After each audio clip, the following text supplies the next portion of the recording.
கடவுள் யார் அப்படின்னா 3 தன்மை உள்ளவரை தான் நாம் கடவுள்னு சொல்றோம். ஒன்று கடவுள் அன்பானவர், 2வது நீதியானவர், 3வது பரிசுத்தமானவர். கடவுளை தவிர அன்பானவர்கள் இந்த உலகத்தில் யாரும் இல்லை. கடவுளை போன்று பரிசுத்தமானவர்களும் இந்த உலகத்தில் யாரும் இல்லை.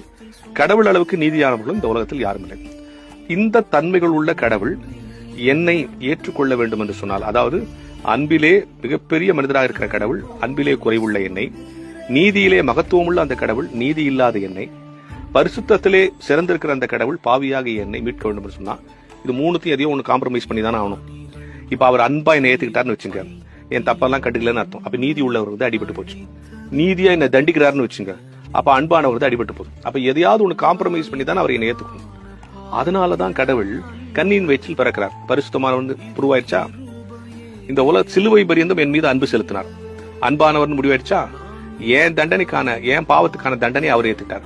நீதியானவர் உருவாச்சா, இந்த 3ஐயும் இழக்காமல் என்னை மீட்பதற்கான முயற்சி தான் இது என்பதை நாம் தெளிவாக புரிந்து கொள்ள வேண்டும்.